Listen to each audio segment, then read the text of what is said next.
Face à la bande, votre rendez-vous politique.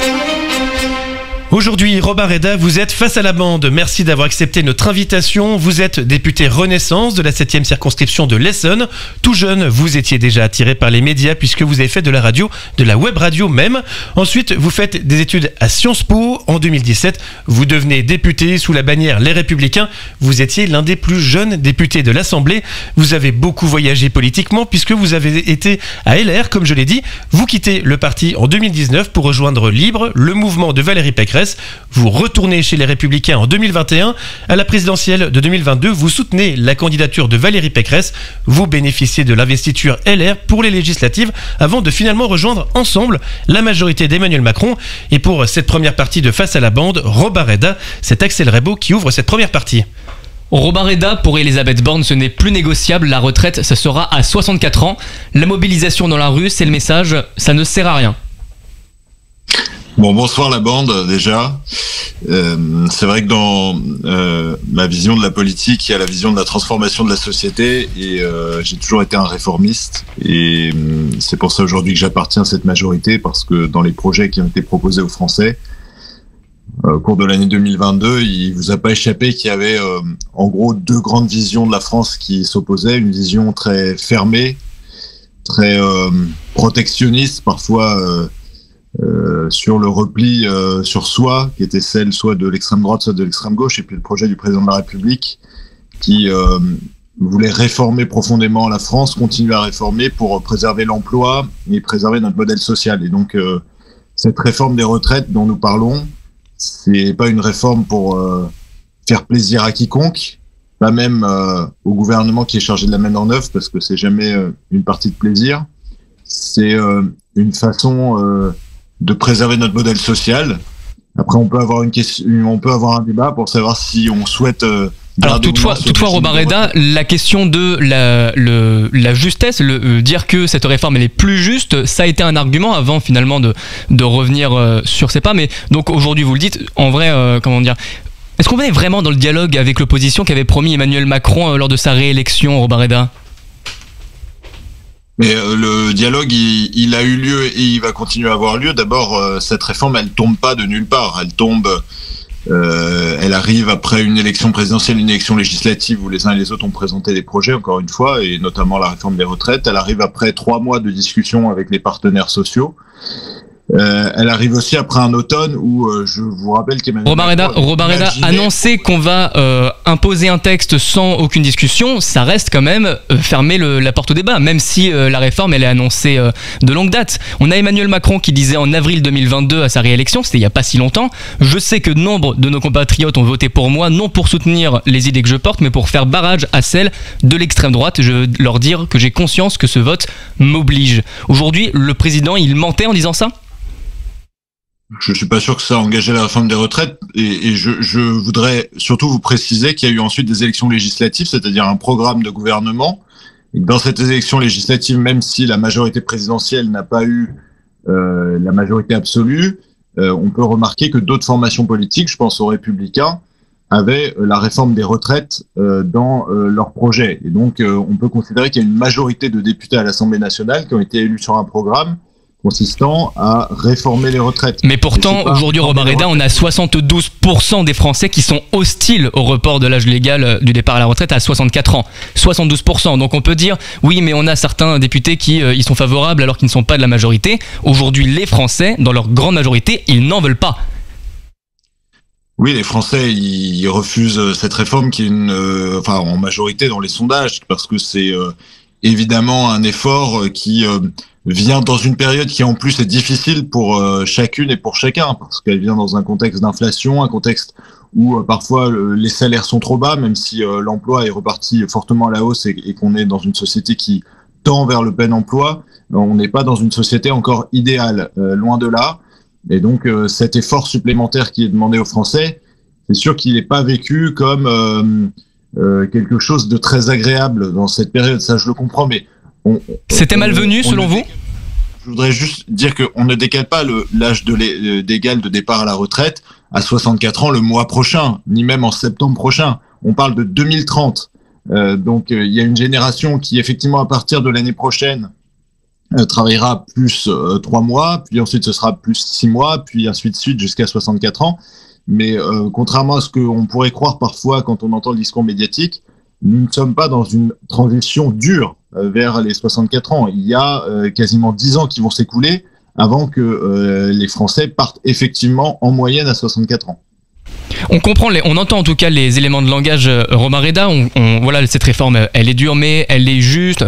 Elle est faite vraiment pour sauver le système des retraites. On demande un effort aux Français, mais la question, c'est surtout, est-ce que c'est vraiment la seule solution? Quand on vous entend, on a l'impression que c'est le cas, c'est la seule manière de sauver le système des retraites.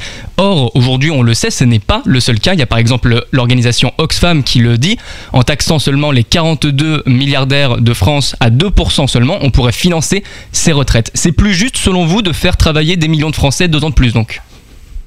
D'abord, c'est pas des éléments de langage, c'est des éléments de conviction. Moi, je veux bien qu'on ait des propositions fantaisistes. Je regarde le programme, le projet de retraite par répartition tel qu'il a été conçu en France au milieu du XXe siècle, quand la retraite était d'ailleurs à 65 ans.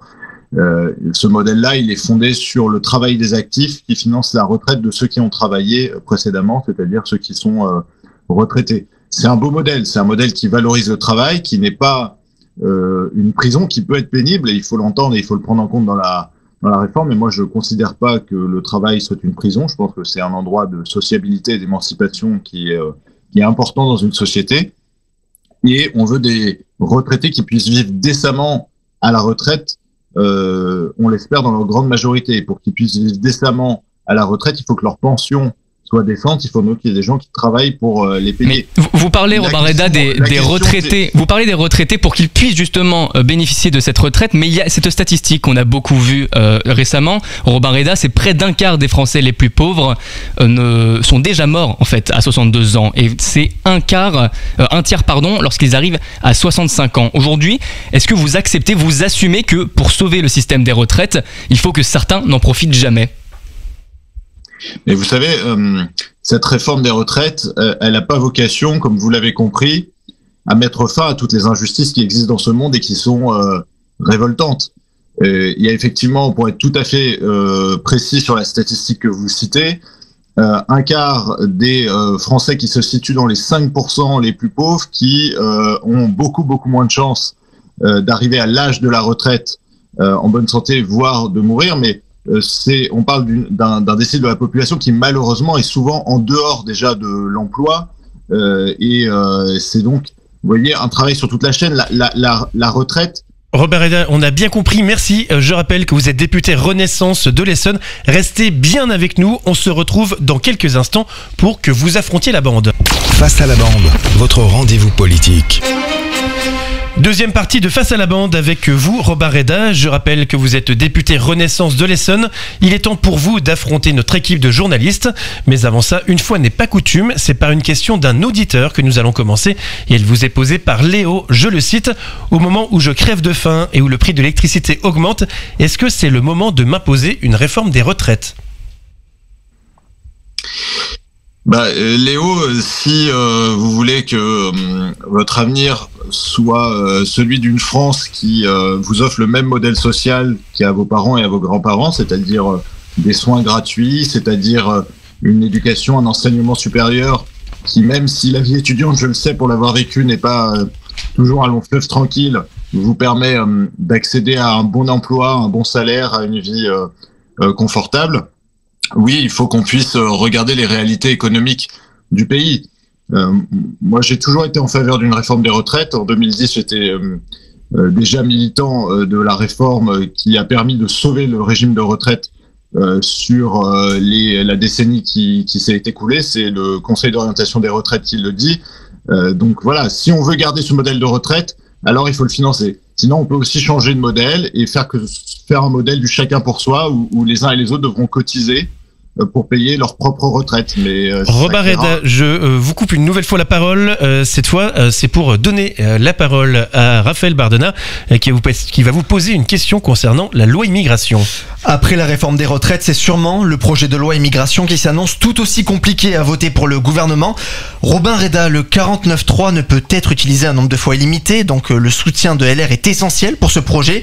Le gouvernement s'est dit prêt à des compromis sans dénaturer son projet de loi. Vous êtes prêt à faire beaucoup de concessions pour avoir le soutien des Républicains ? En tout cas, je crois que la question de la maîtrise de notre immigration, c'est une question qui est légitime dans une démocratie et que se posent beaucoup de Français. Il y a 70% aujourd'hui des Français qui s'inquiètent de l'immigration dans le pays. Ça veut dire que ça va bien au-delà de ceux qui peuvent avoir des positions extrémistes ou xénophobes. C'est une inquiétude qui relève à la fois de l'identité, de la capacité, là aussi, et d'ailleurs, à préserver notre modèle social et à faire en sorte que il puisse y avoir de la solidarité pour tous. Donc effectivement, ce projet de loi, il faut qu'il puisse être adopté par une large majorité. Il faut que ce soit un projet de loi de fermeté vis-à-vis de ceux qui ne respectent pas nos lois. Il faut aussi voir que beaucoup sont passés à côté de l'intégration parce qu'on leur a pas donné la chance de pouvoir s'insérer, travailler dans des conditions agréables. Je pense à ceux qui travaillent dans nos restaurants, dans nos hôtels, dans tous les métiers en tension, dans le bâtiment, et qui méritent la reconnaissance de la France parce qu'ils apportent leur concours à notre économie nationale. Robert Reda, prochaine question signée Adrien Hardy, et vous allez aborder avec lui le domaine de la santé. Le début d'année, il a aussi été marqué par la grève des médecins. La santé est un domaine qui souffre depuis longtemps dans l'histoire de la Ve République. Vous n'êtes pas prêt à inverser la tendance à Renaissance ? Il y a plusieurs questions qui se posent. On a un modèle de santé qui est assez formidable en France, il faut le dire quand même, parce que on a des soignants, des aides-soignants, des infirmiers, des médecins qui partout sur le territoire, et avant même la crise du Covid, qui a révélé à la fois leur force, leur résilience, leur professionnalisme, font tenir le système. Ce système, il a deux grandes caractéristiques. Il repose sur un système hospitalier public qui soigne par définition tout le monde, qui est le système de l'urgence et de la chirurgie de pointe, et puis il repose sur un système dit de ville, c'est-à-dire des médecins, des infirmiers ou des infirmières qui en ville prennent en charge les patients au quotidien. Et effectivement, on a trop de territoires de désertification médicale d'un côté. Il faut pouvoir agir pour renforcer la collaboration entre les médecins, les infirmières, les professions médicales, paramédicales, pour qu'on ait plus de professions de santé dans les territoires. Et puis l'hôpital public, il y a un énorme investissement qui est fait depuis la crise des Gilets jaunes, depuis la crise sanitaire, pour réinvestir dans les hôpitaux, pour augmenter le salaire des soignants. Robert Reda, la prochaine question concerne un sujet que vous connaissez bien puisqu'il s'agit du cannabis, et cette question vous est posée par Quentin Leport. Robin Reda, le Conseil économique, social et environnemental a exprimé cette semaine être favorable à une légalisation encadrée du cannabis. Est-ce que ce n'est pas un aveu d'échec de certaine façon de la part des institutions ? La légalisation du cannabis, c'est un sujet sur lequel j'ai beaucoup travaillé, notamment dans le précédent mandat, pour essayer de dépassionner ce débat et justement de pas le caricaturer. En France, on a la caractéristique d'avoir la législation la plus dure vis-à-vis des consommateurs de cannabis, et pourtant on est le pays qui, en Europe, consomme le plus de cannabis. Il y a 1 million d'usagers quotidiens du cannabis. Ça veut dire qu'il y a donc un écart grandissant entre notre législation et notre capacité à faire face. Je peux pas vous dire, à l'appui des études que j'ai faites, si la légalisation réglerait tout. Ce qui est certain, c'est que la législation actuelle ne permet pas de faire baisser le nombre de consommateurs de cannabis dans le pays. Ça sert peut-être à résorber certaines poches de délinquance, des trafics, à arrêter des criminels, mais ça ne fait pas baisser la consommation, en particulier chez les jeunes, de cannabis. Et je crois qu'il faut souhaiter faire baisser la consommation de cette drogue chez les jeunes. Donc la légalisation permettrait paradoxalement de mieux réguler les canaux de distribution et de faire plus de prévention. Robert Reda, c'est d'Ukraine dont nous allons parler, et notamment de l'adhésion à l'Ukraine avec Axel Rebaud. Ursula von der Leyen était à Kiev récemment pour un sommet UE-Ukraine. Est-ce que vous êtes favorable, Robert Reda, à l'adhésion de l'Ukraine à l'Union européenne, sachant que l'Ukraine a aujourd'hui un SMIC équivalent à 365 €?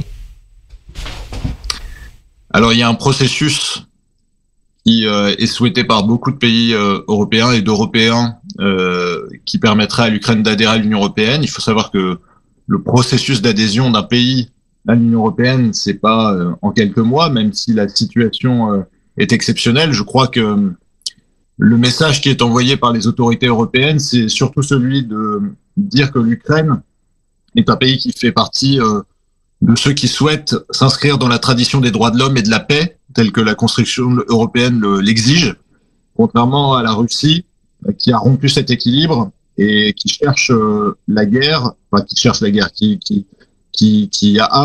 a déclenché la guerre aux portes de l'Europe et qui voudrait peut-être, qui sait, l'étendre au-delà. Robin Reda, Ukraine toujours, et cette fois à propos des chars, et c'est avec Raphaël Bardena.